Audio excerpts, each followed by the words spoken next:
Audi has been on a roll lately, redesigning lots of its bigger cars. We're here with the latest one. This is the all-new A6.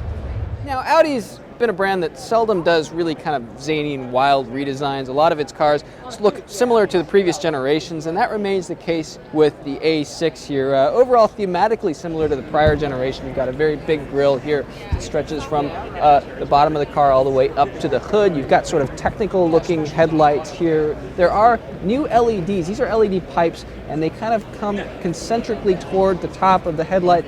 Kind of an interesting visual cue there. Come around to the side. Overall dimensions on the A6, not really that much different from the prior generation of the car. The taillights do have some more going on though. There's also these sort of concentric LED pipes. They're vertical here instead of horizontal like the headlights have, and they kind of extend toward the center. But the lights themselves don't actually cross the center part of the car. If you look at the A7 and the A8 by contrast, both of those have lights that extend all the way across now with their respective redesigns. Not the case for the new A6. Now, if you've seen the inside of the new A7 or the A8, you'll notice plenty of similarities here with the new A6. A little bit more of a stacked dashboard with things like this outcropping here versus more of a flush surface in the A8 for kind of more of an open atmosphere inside the car. Still two screens here. This is probably the biggest single change versus the prior generation of the A6. An 8.8-inch lower display, a standard 8.8-inch upper display, or an optional 10.3-inch upper display, which we're looking at that latter screen right here in this car at the auto show.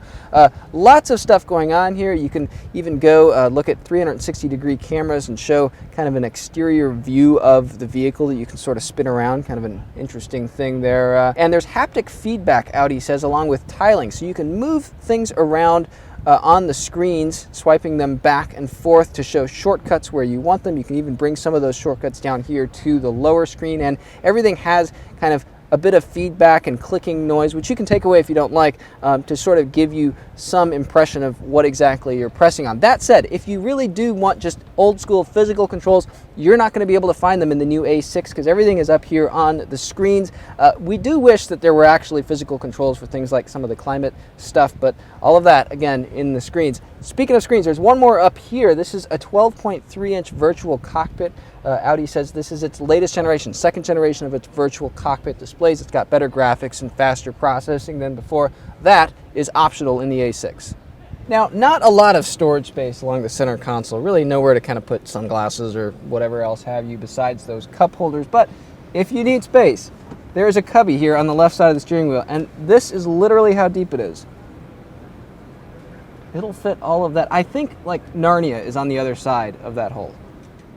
Now, the A6 will come with 4-cylinder or V6 engines, both of them turbocharged, and front-wheel drive or quattro all-wheel drive. All of that starts this fall when the redesign goes on sale, so stay tuned for more.